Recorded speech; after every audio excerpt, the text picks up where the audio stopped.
नमस्कार.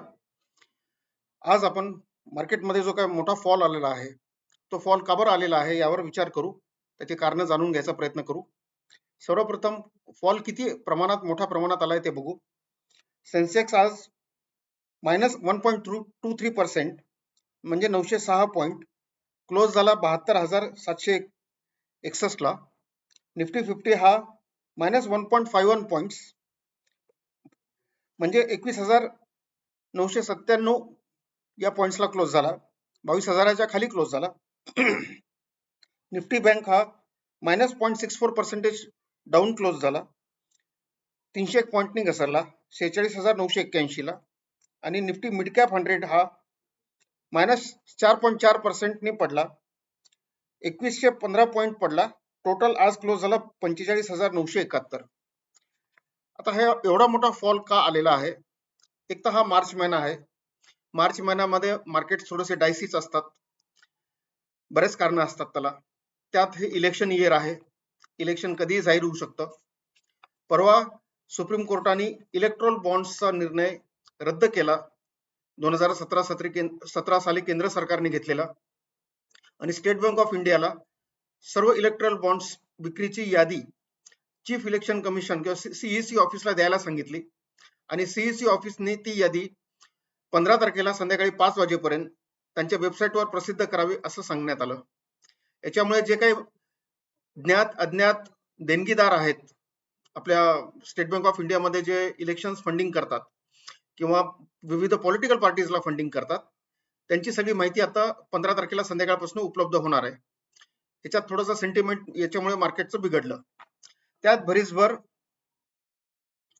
Mid cap आणि small cap मध्ये जे काही बबल होतं, त्या बबल बद्दल बऱ्याच दिवसापासून बोललं जात होतं की हे थोडंसं सस्टेन होणार नाही आणि याच्याकडे लक्ष द्यावं लागेल. इथं करेक्शन येणं पॉसिबल आहे. त्यात सेबीच्या गाईडलाईन्स आल्या की नवीन कोणीही म्युच्युअल फंडामध्ये बल्कमध्ये इन्व्हेस्टमेंट करायचे नाही, असे त्यांनी फंड मॅनेजर्सला गाईडलाईन्स दिले, अशी ॲडवायझरी दिली. त्याच्यामुळे बऱ्याच जणांनी बल्कमध्ये SIP किंवा बल्कमधलं म्युच्युअल फंडचं इन्व्हेस्टमेंट सध्या थांबवलेलं आहे. ही फार मोठी निगेटिव्ह सेंटिमेंट असलेली गोष्ट आहे. याच्यामुळे देखील मार्केटच्या करेक्शनला हातभार लागला. त्याच्यानंतर या सगळ्या गोष्टींमुळे जे काही शॉर्ट सेलर्स असतात किंवा जे बिअरिश लोक असतात किंवा जे पडण्याने ज्यांचा फायदा करून घेण्याची ज्यांची बिझनेस स्टाईल असते, या लोकांनी एकदम विक्रीचा मारा वाढवला. शॉर्ट सेलिंग प्रचंड प्रमाणात झालं आणि मार्केट एकदम गडगडलं. आता मार्केट तसंही 74,000 आणि 22,000च्या लेवलला आहे.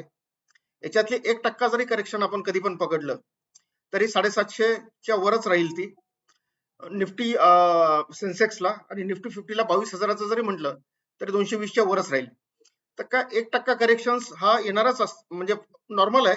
पण ते आधीच व्हॅल्युएशन खूप असल्यामुळे तो आकडा आपल्याला अब्सोल्यूट टर्म्समध्ये खूप मोठा वाटतो. हे जरी खरं असलं तरी उद्या सकाळी काय होईल हे सांगता येत नाही. चार्टचा जर का अभ्यास केला तर अजूनही एक क्रिटिकल सपोर्ट लेवलला टच झालेला आहे. तो सपोर्ट लेवलला जर का ब्रेक झाला तर अजूनही खाली एवढाच प्रमाणात फॉल येऊ शकतो, ज्याला आपण पूर्ण इन्व्हर्टेड हाफ सर्कलचं उरलेलं हाफ सर्कल पूर्ण होईल अशी आशंका करता येईल. तर हे सगळं अप्स अँड डाऊन्स, हे सगळे मार्केटच्या सायकल्स आहेत. हे सगळं होतच असतं. जे लॉंग टर्म इन्व्हेस्टर्स असतात त्यांनी याच्याकडे जास्त, क्वालिटी स्टॉक्समध्ये जे इन्व्हेस्टर्स लक्ष देणारे असतात त्यांनी याच्याकडे जास्त काळजीने पाहायचं नसतं, जे लॉंग टर्म मध्ये असतात. आज निफ्टी 50 मधले अनेक चांगले स्टॉक्स 8 ते 10% करेक्ट झाले. त्यात अदानीचे स्टॉक्स आणि गव्हर्नमेंटचे स्टॉक्स जे आहेत, नॅशनल हायड्रोवाले, नॅशनल हायड्रो पॉवर कॉर्पोरेशन, त्याच्यानंतर अदानी एंटरप्राइजेस, त्याच्यानंतर अदानी टोटल गॅस, हे सगळे मोठ्या प्रमाणात करेक्ट झाले. की ज्याला बॉटम फिशिंग करायची आहे तर याला निश्चितच अजून बॉटम म्हणता येणार नाही. उद्या सकाळचा अर्धा पाऊण तास क्रुशल आहे.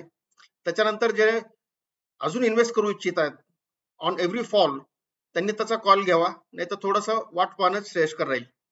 नॉर्मली मार्च महिन्यात आणि दॅट टू इलेक्शन इयर मध्ये हे असं अपेक्षित असतं. धन्यवाद. थँक्यू. Take care.